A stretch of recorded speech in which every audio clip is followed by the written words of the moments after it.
önemli şeylerden birisi. Arkadaşlarınızla rekabet etmeyin. İşbirliği yapın. Toplan abi şuradan 5 tane arkadaş. 5 kişi güçlerinizi birleştirin. Girin işe. Korkmayın ya. Ama bunu korkmamak için, buna girmek için o meslekte bir şey yapmış olman lazım. Karamsarlık en kötü şey. Asla karamsar olma. Ne istediğini ortaya koyuyor musun sen bir kere? Ben bunu yapmak istiyorum diye bir şey ortaya koyman lazım önce. Maalesef böyle işte şu var, maalesef bu var. Hep böyle olumsuz sorunları konuşarak bir yere varamazsın. Çözüm konuşacaksın.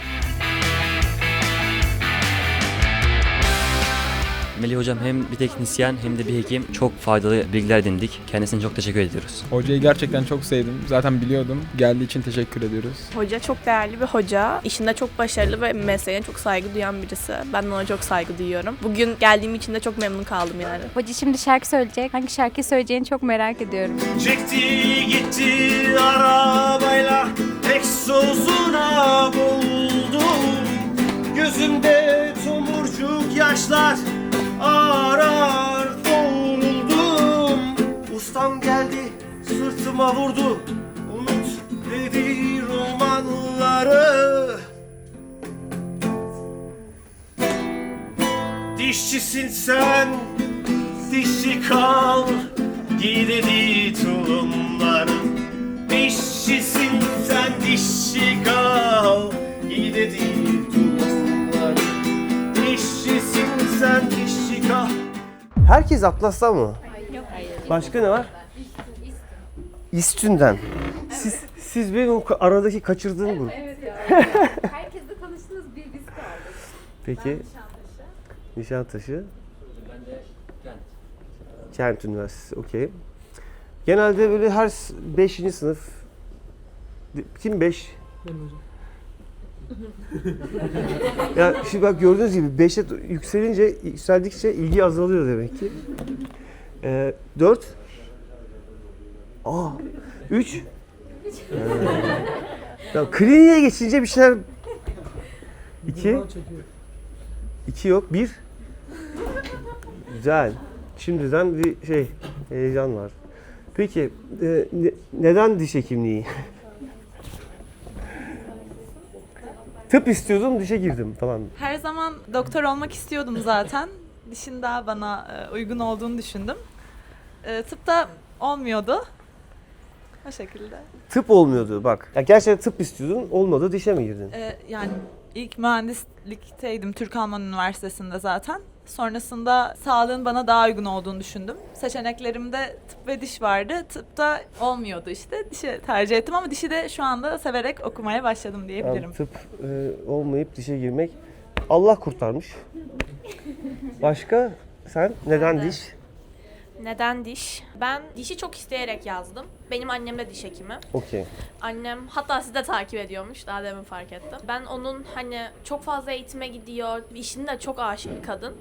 Onun mesleğine olan saygısına çok özendim. Ne yapıyor? Öyle Nerede yaptım. çalışıyor? Ben Gaziantep'liyim. Gaziantep'te kliniği var kendisinin. Orada çalışıyor. Sahibi Kendi yani. kliniğinde. Okey. Yani o yüzden yazdım. Bana tıp da geliyordu. Çok yaz dediler Peki- %50 diye ama. Peki ailesinde diş hekimi olan, o yüzden diş hekimliği seçen kim var? Miras yediler. Peki diğerleri böyle sadece bir sebepten seçmiş olmalısınız diş hekimliğini. Neden seçtiniz? Bunu çok merak ediyorum gerçekten. hocam ben havalı buluyorum. Havalı buluyorsun. Evet. Doğru, havalı gerçekten. Tıp okumak çok böyle, ya affedersiniz ama çok böyle asosyalmiş gibi geliyor. Hani diş hekimleri daha sosyal, daha şey gibi geliyor. O reklamdı. Reklam mıydı? Yok hocam ya, hala öyle düşünüyorum. Hala havalı buluyorum diş hekimlerini. Tamam, güzel ama doğru aslında öyle. Ancak yine de dediğin gibi böyle çok bir asosyallik değil de yani sosyal hayatta birçok başka meslek gibi değil tabii. Birçok meslekte daha çok sosyal olabilecekken diş hekimliğinde böyle sürekli küçük bir alana hapis olabiliyorsun. Hocam ben zaten Biraz sana sağlık bağlı. istiyordum. Eczacılık düşünüyordum başta. Hı hı. Ama sonra eczacılık da birazcık esnafçılık gibi geldi. Aslında diş hekimliği de biraz öyle, yani kendi kliniğinizi açarsanız da. Yok, ama gene öyle değil. doktorsunuz. Esnaflık, yani diş hekimliğini esnaflık gibi düşünen var mı? Ya hocam aslında o interaktifliği esnaflık gibi. Evet. Bence o da çok güzel bir şey. Bence de güzel.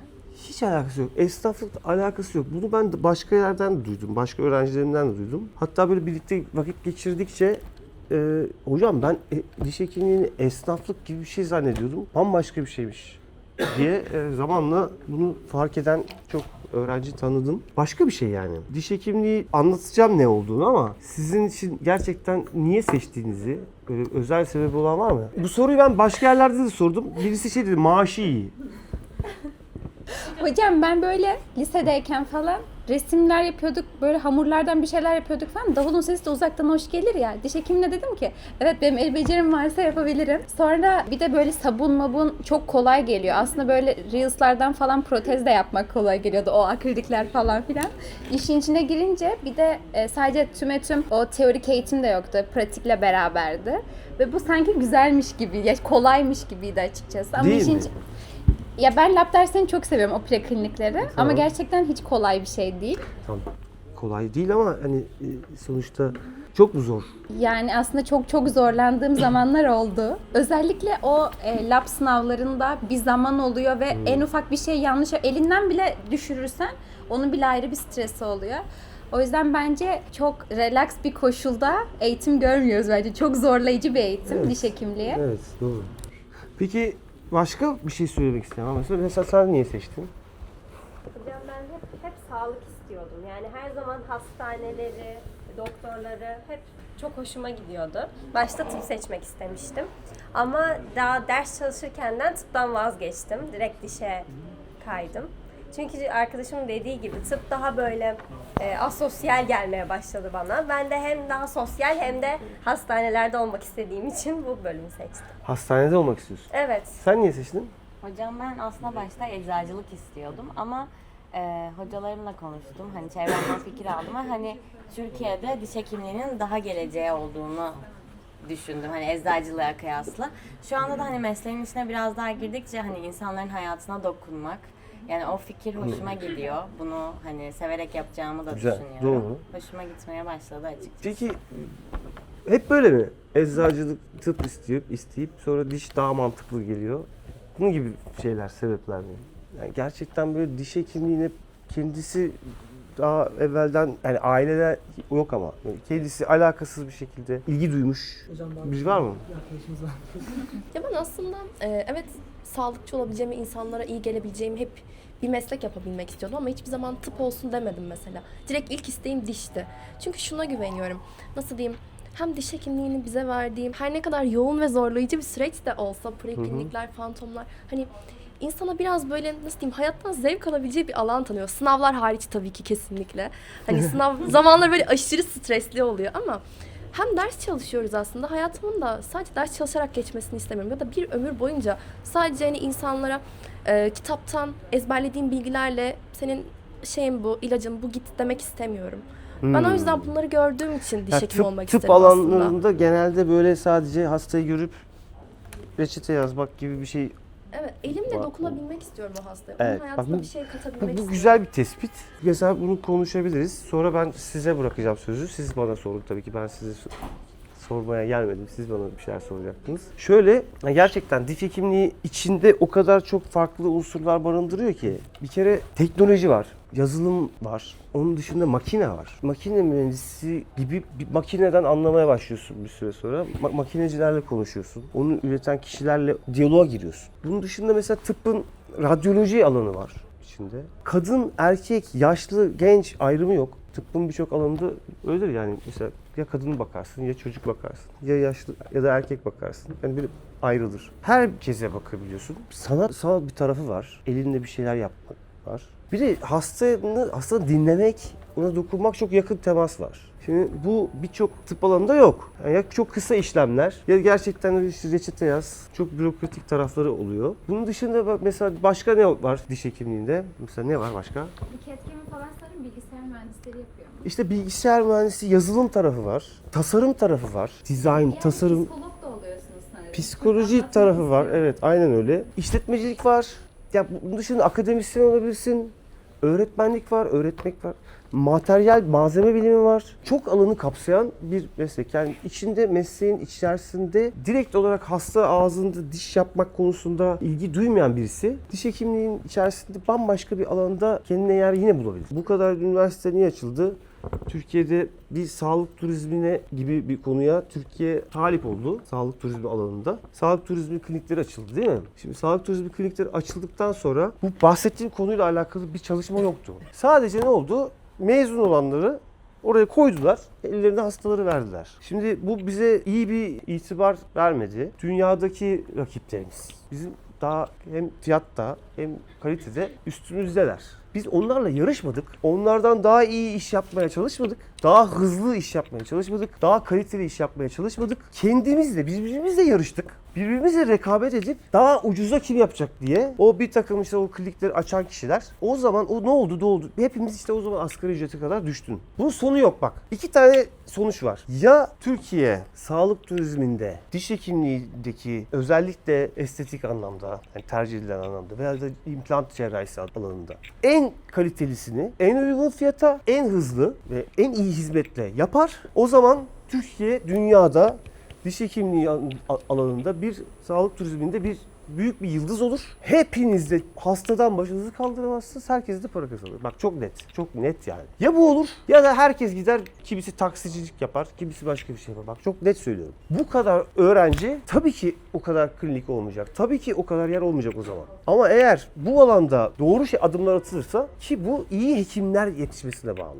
Şimdi iyi hekim yetişiyor mu? Hızlı açılan üniversitelerden dolayı çok eğitimin kalitesi anlamında tamamen yetişen bir diş hekimliği yok. Yani yetişerek çıkmıyorsunuz okuldan. Aslında bu dünyada da böyle. Okuldan mezun olmak demek diş hekimliğinde hekimliği bilen, öğrendin demek değil. Uzmanlık yaptın demek o alanın uzmanı olduğun demek değil. Sadece ve sadece ehliyet aldın demek. Diş hekimliği ehliyeti aldın.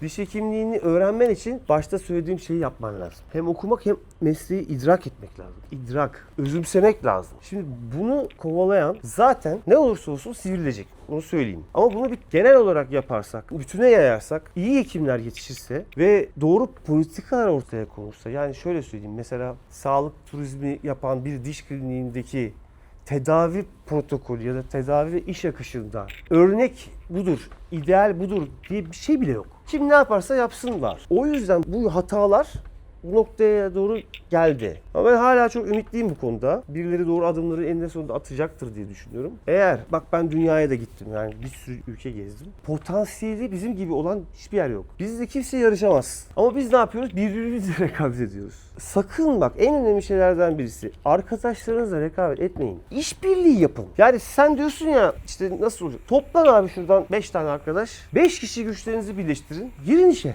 Korkmayın ya. Ama bunu korkmamak için, buna girmek için o meslekte bir şey yapmış olman lazım. Meslekte bir şey yapmış olman lazım. Karamsarlık en kötü şey. Asla karamsar olma. Ne istediğini ortaya koyuyor musun sen bir kere? Sen şimdi anlatıyorsun ama ben bunu yapmak istiyorum diye bir şey ortaya koyman lazım önce. Maalesef böyle işte şu var, maalesef bu var. Hep böyle olumsuz sorunları konuşarak bir yere varamazsın. Çözüm konuşacaksın. Diyeceksin ki ya ben şöyle bir kliniğim olsun istiyorum. Şöyle işler yapmak istiyorum. O zaman onu düşüneceksin. Oradaki yapılacak iş adına ne yapılacaksa sen kendi üstüne düşecek yapmak istediğin şeye her gün onu yapacaksın. Bak her gün mesela diyelim çene cerrahisi olmak istiyorsun. Ya her gün implantlarla ilgili bir şeyler, cerrahiyle ilgili sürekli bir şeyler hep bunun içinde ol. Cerrah ol yani kendin. Ben cerrahım de, ne gerekiyorsa. Ondan sonra cerrah tek başına olamaz. Yanında bir protezci olmalı, ortodontist olmalı. Böyle ekipleş, senin gibi arkadaşlarınla, başka kurtlar var, sizden vardır. Onlarla bir araya gel, daha 5 kişi bir araya gel. Daha az bir paraya gidin yapın. Korkmayın. Çünkü kendine güveneceğin bir noktaya getirmişsen kendini. Korkacak hiçbir şey yok. Bak hiçbir şey yok. Yani birileri tek başına beceriyorsa 5 kişi haydi haydi becerirsiniz. Asla korkacak bir şey yok. Bak birileri bunu yapacak. Yine onlar yürüyecek, alacak. Göreceksin. Ama birileri de böyle ya işte asgari ücretle çalıştırıyorlar. Görürse gidersin asgari ücretle çalışırsın. Ya da böyle devlette işte maaşı çalışırsın. Olabilecek en kötü işleri yaparak yani. Yani devlete falan girmek, ben mesela üzülüyorum. Bunu söylemekten de aslında rahatsızım ama ADSM'lerdeki çalışan arkadaşlarım var mesela çok. Bir diş hekimliğiyle alakalı herhangi bir etkinlikte göremezsin onları. Çünkü o da böyle memur gibi. Diş hekimliği falan yani alakaları yok. Olabilecek en kötü malzemelerle, olabilecek en alt seviyedeki bir diş hekimliğini icra etmek ve bundan nefret etmek demek o. Yani yaptığın işten nefret ederek yaparsın yani oralarda. Yanlış olduğunu bildiğin şeyi yaparsın. Ha bu tercih. Yeşil pasaport alacağım ben diye oraya giren de var yani. garanti olsun. 5'te evime gelirim. Sabah giderim, otururum. Çayımı içerim bütün gün. İşte hastalarıma bakarım. Bir iki bir bız yapıp işte haftaya gene gel derim. Yani günümü doldururum böyle şeylerle. Öyle hayatımı geçiririm yani. Şimdi bunu böyle düşünenler de olabilir. Hiç kimseyi yargılamıyorum. Bir şey diyemeyeceğim. Ama yani mesleği iyi icra edecek şeyi konuşuyorsak, hani ben size ancak bu noktada bir şeyler söyleyebilirim zaten. Orada bilmediğiniz şeyler var. Hiçbir şeye ihtiyacınız yok. Kendinizi geliştirmek için ya. Her şey önünüzde zaten. Yeter ki kendini geliştirmeyi seç yani. Onu seç. Size tavsiyem şu. Böyle yatay olmayın yani. Bir yerden bir şeye tutunun ve o dikey ilerleyin. Mümkün olduğu kadar tek bir şeyi yapın ki onun en iyisi olun. Anlatabildim mi? Bu uzmanlaşmak olabilir önce. Hatta uzmanlığın da içinde belirli daha branşlaşabilirsin kendini. Yani önemli olan o böyle diploma anlamında bir şey demiyorum. Seçtiğin alan olması lazım. Bir şey seçmen lazım. Bir fikir olan var mı? Ben şunu seçiyorum. Şöyle, ben çene cerrahisinde uzmanlığımı yapıp daha sonra implant alanında yeni nesil implant modeli geliştirmek istiyorum. Aslında benim asıl amacım bu. Geliştir abi. Bununla ilgili daha önce bir çalışma yapmıştım Geliştir. zaten. TÜBİTAK'a göndereceğim. Ne geliştireceksin şimdi mesela? Hocam şöyle, şimdiki implantlar normal titanyum alaşımlı yabancı maddeden yapılıyor. Benim düşündüğüm, acaba balık kemiğinden ya da başka bir hayvan kemiğinden implant malzemesi üretebilir miyiz? Daha doğal, daha az maliyetli, hastayı rahat ettiren, irite etmeyen. Ve bu şekilde titanyum alaşımı gibi. Bu dediklerin olmayacak şey değil ama bunları yani diş hekimliğinin uygulama alanı değil bu. Bunu akademisyen ol, böyle araştır böyle şeyleri. Hani hasta üzerinde bunları uygulayamaz. Hani sana şey derler yani 16. yüzyılda mısın hani balık şeyini ağzına sok. Öyle olmaz. Bu bir konudur. Araştırırsın ama o uygulama şeyi var ya, yapma cerrahi, ameliyatta olma. Orada sana dediğim işte implantlar konusunda küçük inovasyonlar yapabilirsin. Bu implantta şurası şöyle olsa gibi. Ben seni anlıyorum bak. Ben de senin gibiydim. Çok böyle uçuk fikirlerim vardı mesela. Bunların bazılarını da böyle üstüne çalıştım. Şu an burada anlatmaya çalıştığım şeyden farklı bir şey söylediğin için bunu söylüyorum. Burada özellikle vurgulamaya çalıştığım bir şey var bak. Klinisyen, cerrah dedin ya o yüzden. Ya klinisyen olacağım mı? Yok, klinisyen olmayı düşünmüyorum. Düşünmüyorsun. Yani cerrahi hasta ameliyat etmeyeceğim. Evet, ameliyat edeceğim. Ben klinisyen değilim. Ben belli bağlı bir yere kalmayacağım. Herhangi bir klinikte çalışmayacağım. Bak, daha çok klinisyen ne demek? Akademisyen var, klinisyen var. pratisyenlere klinisyenlikleri. Şöyle, öyle değil. Yani meslekte alanında klinik çalışmalara ağırlık veren var, akademik çalışmalara ağırlık veren var. Sen mesela vaka üzerine mi yoğunlaşacak? Vaka yapmak istiyorum çok. Evet, vaka üzerine yoğunlaşacağım. Ya vaka üzerine çalışacaksan bu konu başka bir şey. Bu konu akademik bir şey. Böyle deneysel bir şey. Bunu yapmak için yıllarını buna verirsin. O sırada da hasta bakmazsın yani. Akademisyenlik bu. İşte okuldasındır, laboratuvarda deney yaparsın. Anlatabildim mi? Yani bu bir yol. İşte söylemeye çalıştığım bu. Ne istediğinizi iyi seçmeniz lazım. Ne demek istediğimi anlatabiliyorum, pardon. Yani ben çok iyi bir cerrah olacağım. Şöyle ameliyatlar yapacağım. Ama işte balık kemiğinden implant üreteceğim. Bak bambaşka. Şimdi bunları ortaya koyalım. Sen de ki ben de işte hastadan çok ben de böyle çalışma, araştırmayı seviyorum. O zaman dediğin gibi gir sınava, kazan, doktora, doçent, profesör. Bu zaman zarfında profesör olana kadar o çalışmayı arkasında dur yap. O zaman eyvallah. Ama klinisyensen yani hasta vaka yapıyorsan, çalışıyorsan o zaman böyle şeyler değil. Her gün ameliyat yapıyorsundur. Ameliyat tekniği geliştiriyorsundur işte. Anlatabildim mi yani? Tam olarak ne istediğini bilmen lazım. Ben implant dediğim mesela full ağız implantlarda yöneleceğim. Ya da tek diş implantlar. Mesela çok önemli. Tek diş implantlarda çok iyi oldun diyelim. Bak hem implantta uzmanlaştın hem de bir de tek diş implantlarda. Hani öyle tek diş implantlar yaparsın ki hani dişin oradaki diş implant ayırt edemez kimse. Yani böyle o kadar o konuda uzmanlaşmışsındır. Ben de protez uzmanıyım. Bir hasta var dişini kaybetmek üzere. Seni ararım. Ha, bir hasta var dişini kaybetmek üzere. Bu vakayı seninle yapalım derim. İşte bak bu bir seçim ve doğru bir yol. Mesela klinisyenlikte. Anlatabildim mi bunu? Bir konunun spesifik hale getirdiği kendine ait sadece senin çok iyi olduğun bir şey bulmak çok önemli. Bunu unutmayın. Yani sen bir şey diyecektin. Şimdi bence çok fazla hasta var, çok fazla diş hekimi var ama bu tedaviye ulaşılamıyor. Çünkü hastalar tedavileri pahalı buluyor. O yüzden özel kliniklere gelmek istemiyorlar. Devlete gidiyorlar, sıra bulamıyorlar. Ondan sonra gidiyorlar, maksimum yarım saat içinde bir tedavi vermesi gerekiyor hekimin. Çok da bir şey yapamıyor, iyi bir şey yapamıyor. O yüzden bence az önce bahsetmiştik ya, ADSM'ler işte orada çalışmamalıyız. Çünkü orada çok da sivri, evet çalışmamalıyız değil tercih de. Yani, evet tercih. Ama bence bir insanın pişmesi için o entegreden geçmesi gerekiyor gibi geliyor bana. Sanki o daha artsa sonra biz Tamam, yönelsek. haklısın ama doğru. Yani Evet. belirli yerlerde pişmen lazım ama bak kendini seçtiğin yoldan bahsediyorum. Evet. Hayatını adadığın, hayatın boyunca yapacağın şeyden bahsediyorum. Yani şu an tabii ki mezun oldun. Git it gibi çalış. Sağlık turizmi kliniğe gir çık. Oraya gir çık. Doktorun yanında çalış. Okulda bir şeyler yap. Yani her şeyi dene. Yani içinden geçeni yap. Bunların hepsi de bak. İşte sanki bu diş hastaneleri artsa, hatta bu aile ağız diş sağlığı merkezleri açılsa, bu ADSM'ler artsa, ulaşılabilir bir tedavi olsa insanlar daha uyanıklaşacakmış gibi. Özellikle diş sağlığında. Çok büyük bir problem, ortada duran bir problemi aldın. Bu fikrin için çözdün şu an. Problem burada duruyor. Bu problem çözülmeden bu dediğin olmayacak ama. Evet, o Sen diplomatik. kendin adına seçtiğin hayalinden bahset bana. Yani söylediğin keşke öyle olsa. Evet, kesin. Öyle değil. Keşke öyle olsa. Hocam şöyle bir şey. Bak nedir biliyor musun? Bak, ben sana bir şey söyleyeyim. Evet. Şimdi diş hekimliğindeki en büyük tuzaklardan bir tanesi hastaların tedavi olacakları yeri seçerken fiyatı uygun olanı seçmeleri. Şimdi ne oluyor? Mesela ben kendi hasta portföyümden bahsedeyim. Türkiye'nin her yerinden gelenler var. Her şehirden geliyorlar. Bağdat Caddesi'nden değil. Yani Bakırköy'den, Bahçelievler'den de geliyor, Tuzla'dan da geliyor, Kartal'dan da geliyor, Bursa'dan da geliyor, Erzurum'dan da geliyor, Batman'dan da geliyor. Şimdi bak ne oluyor? Benim hastalarımın %20-30'u falan beni bilip bana gelip bana tedavi olan insanlar. Yarısından çoğu yapılan şeyi düzelttirmek, yani tekrardan yapmak için artık ne olursa olsun bunu yaptırmam lazım diyerek geliyor. Şimdi gittiği yerlerde yaptırmış. Sonra gitmiş başka bir daha yaptırmış. Sonra gitmiş başka bir yerde başka türlü acayip bir tedavi yapmışlar. Yani 2-3 sene, 5 sene, 20 sene böyle çekmiş.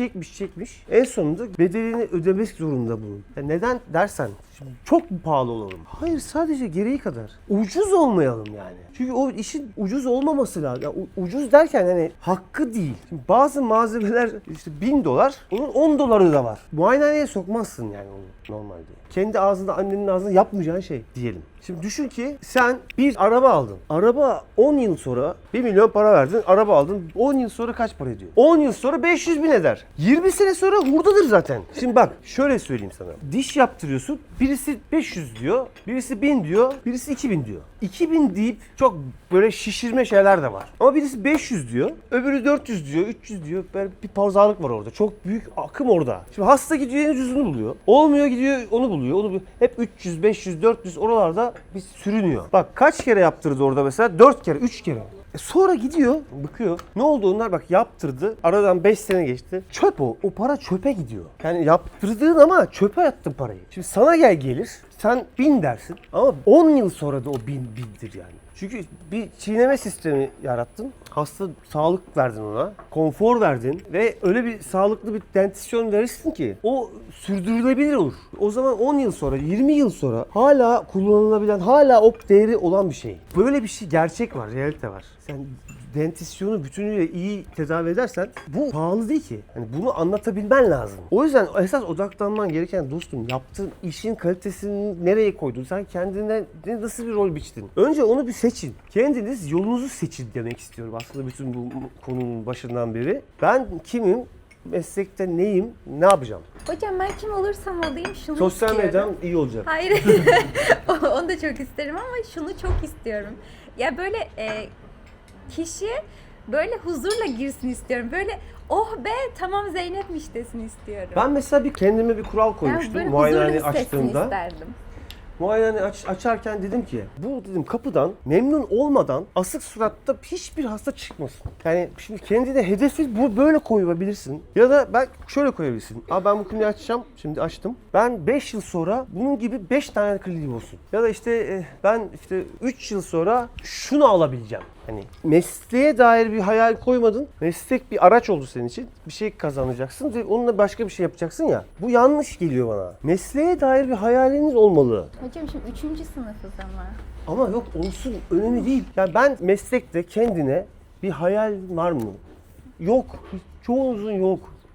Bunu sorduğum insanlar hep şey diyor. Yani işte şu kadar kazanıp şunu yapmak. Dünyayı gezmek. İşte hobilerimi yapacak kadar para kazanabilmek falan. İşte çeşitli böyle sosyal kulüplere üye olmak. Yani mesleği araç olarak kullanıp başka şeyler yapmak adına hayal kuruyor herkes.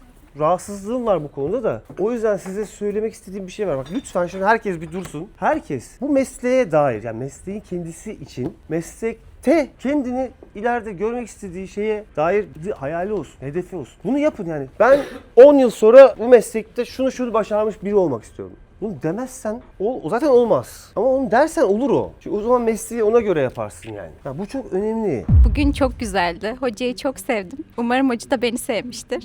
Bu kadar. Hocayı çok sevdik. Çok güzeldi.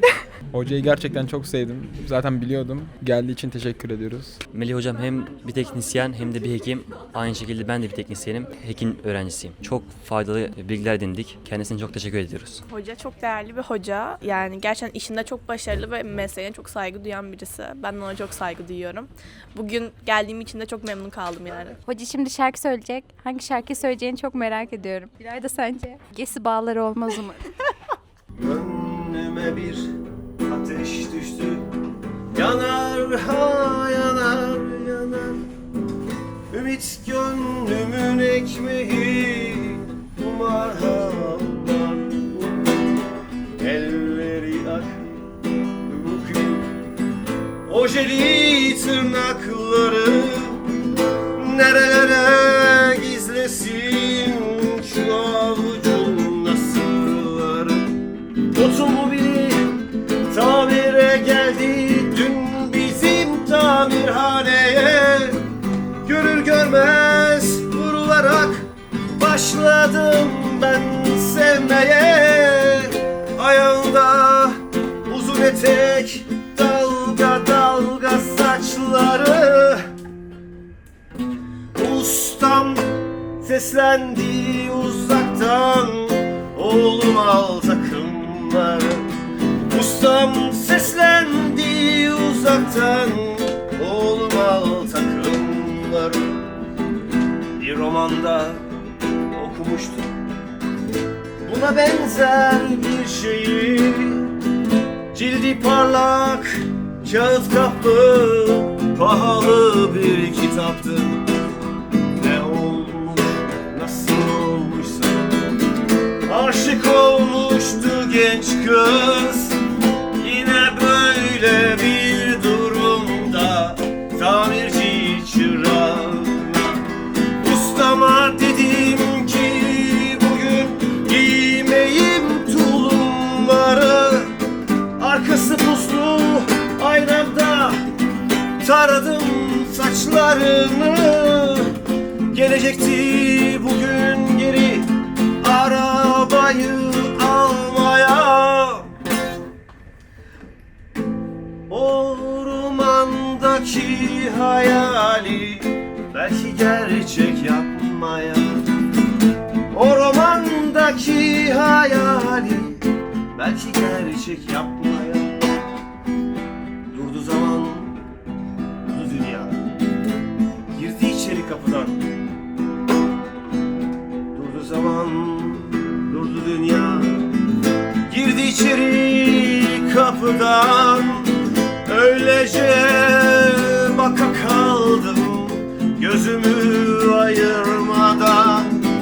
Öylece baka kaldım gözümü ayırmadan. Arabanın kapısını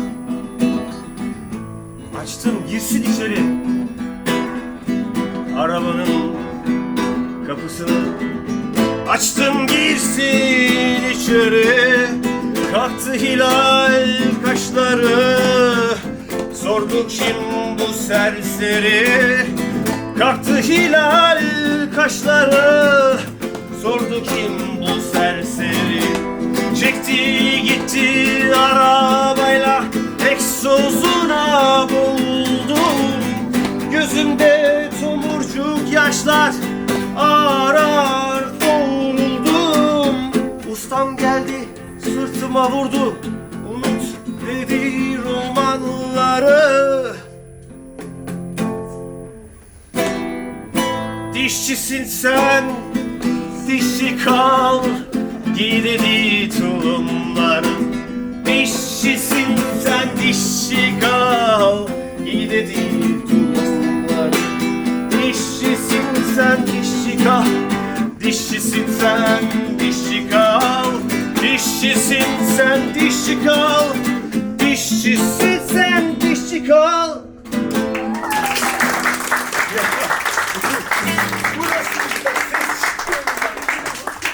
Teşekkür ederim.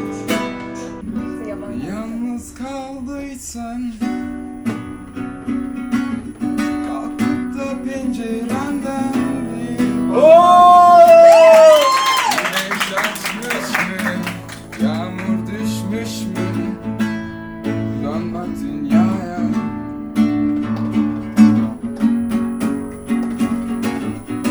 Herkes gitmişse sakince arkana dön bir bak. Dostun kalmış mı? Aşkın solmuş mu? Dön bak dünyaya, dön bak dünyaya. Bir sonbahar kadar yalnız, bir kış kadar savunmasız, ya da ilkbaharsan, yolun başındaysan.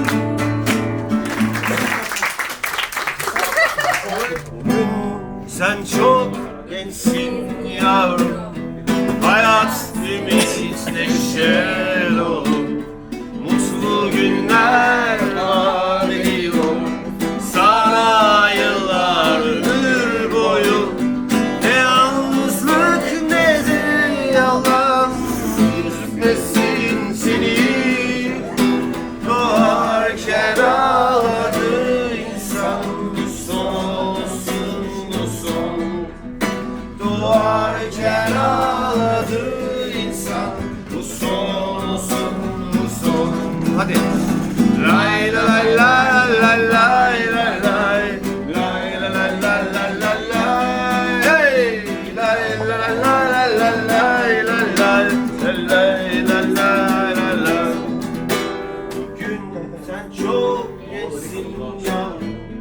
Hayat ümit, hadi neşe